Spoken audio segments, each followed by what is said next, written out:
The one thing that we could say about African peoples is that we left evidence of ourselves all over this planet. And that's the problem with European scientists. The deeper they dig, the blacker the planet gets. And what we have been made to see now is this infusion of European, I guess, philosophies about what the past was, and no one else on TV is actually giving us evidence of what we were, who we were, but Europeans.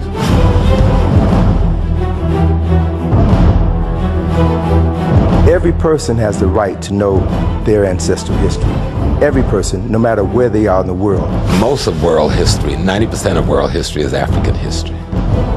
And even that 10%, Africa is extraordinarily involved in making it what it is. You won't find a painting, you won't find a statue, you won't find a monument anywhere prior to 1500 that isn't Africoid in some way, shape, or form.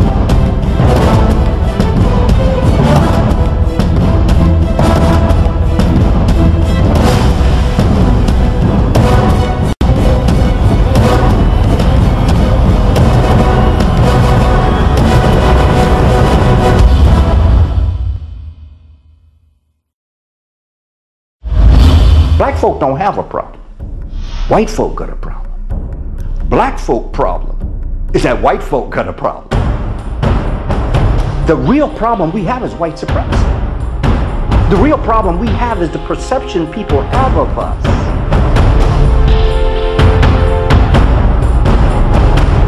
From 1790 up until 1965, your immigration laws play almost zero for black folk.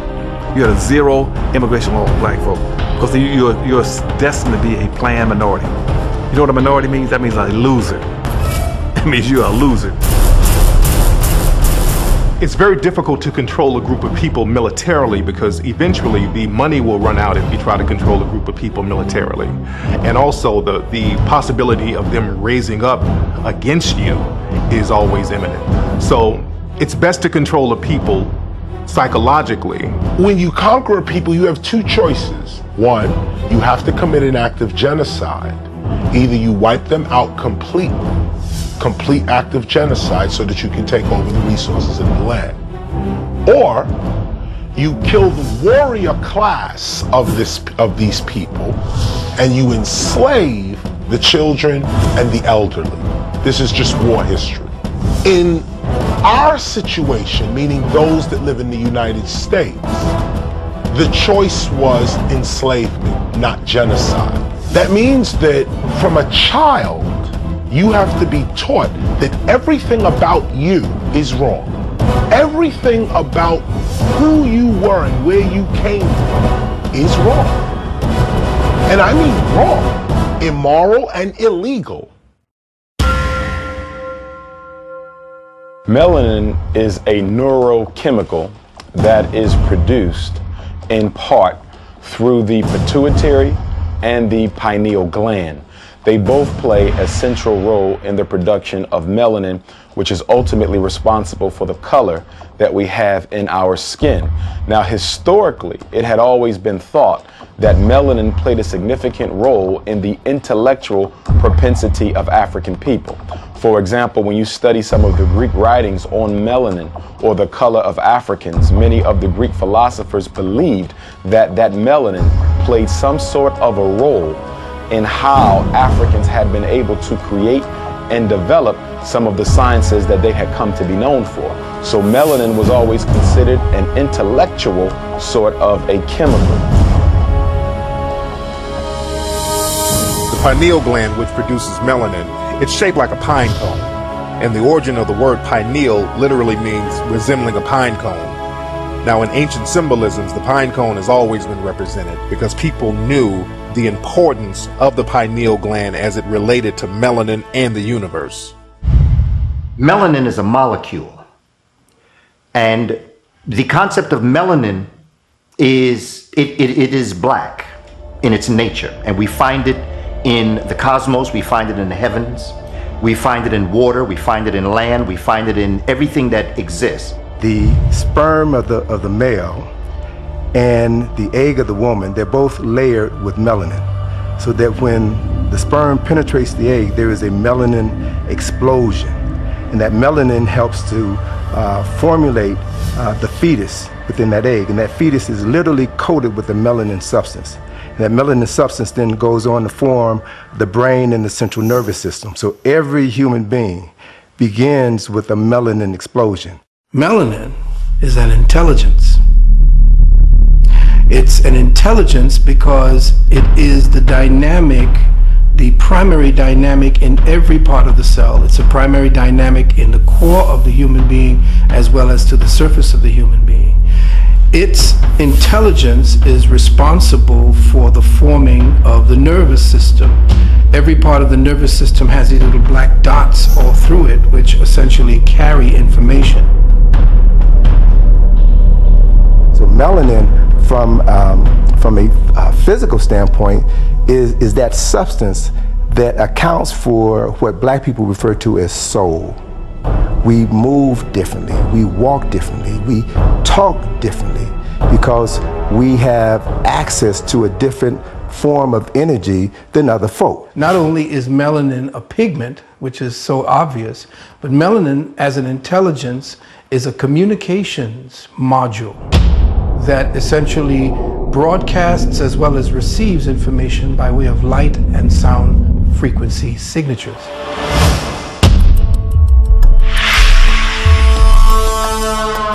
Scholars and scientists have been having conferences about melanin, to my awareness, at least since the 1920s. The pineal glands of most of our white brothers and sisters are calcified, and so they make less melanin.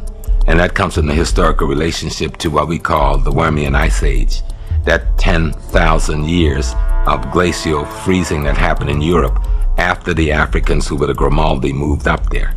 And so it became the survival of the fittest. Who was able to adapt could survive. Who wasn't able to adapt died. So those people who were able to get rid of their melanin was able to survive. Those who could not get rid of the melanin, they died. These scientists said that the pineal gland, they refer to the pineal gland as a vestigial organ, that is a calcified gland within the body that serves no purpose, as if the creator would create something that you didn't need. And it was only after the Vietnam War, in the late 60s and early 70s, that they began to rewrite their interpretation of the pineal gland. The reason for that was that a large number of African Americans fought and died during the Vietnam War. And whenever a soldier dies, there's an autopsy that's performed before their body is sent back to Dover Air Force Base. And what they discovered, what these physicians discovered, is that when they performed the autopsies, the 75 to 80% of the African American soldiers had a large functioning pineal gland. The pineal gland is normally about the size of your thumb. So it was not a vestigial organ in 70 to 80% of African Americans, but it is a calcified organ in 75 to 80% of people with European ancestry. So they began to reevaluate the pineal gland. They began to reevaluate melanin. I think if you talk to Dr. Welsing, she'll tell you this is about genetic annihilation or genetic survival, okay? It's about genetics. Who will survive America? Who will survive the world? Whose genetics will hold up? What is going to be the genetic, or the genotype that's on the planet 1,000 years from now? Will it be white? Will it be brown? Will it be black? And so you find that the elements of the human family that find themselves suffering from the ecology that we're in, they're struggling to survive and to be able to maintain themselves. All nations, European nations and America, white Americans, are at minus birth rate right now. Not zero birth rate, where they're keeping up with the natural death. They're at minus birth rate.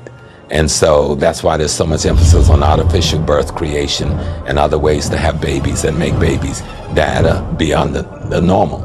And you'll also find that this adopting black babies, the Haiti thing, getting the children out of Central African Republic and Chad, adopting Filipino babies, Latino babies by the white community on such a high level, it is to infuse their gene pool with the melanin.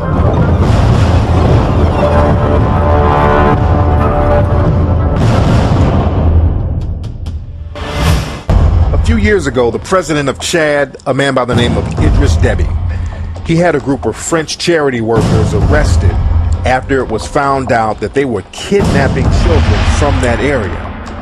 Now, Debbie accused them of stealing the children from their parents and planning to sell the children to pedophile rings up in Europe.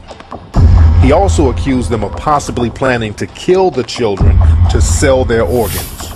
Now, this is the president of Chad saying this, and this was a big scandal with the Chadian government and the French government. So we need to understand everything that's going on with people going into Africa trying to get these children up out of here. There's a war being waged on melanated people, and melanated people, people of color, should realize that a war is going on. A lot of melanated people do not realize that this war is going on, and this war is going on an educational front. There's a spiritual warfare, there's a medical warfare, there's a prison industrial warfare, and there's an economic warfare being imposed on people of color, especially in America.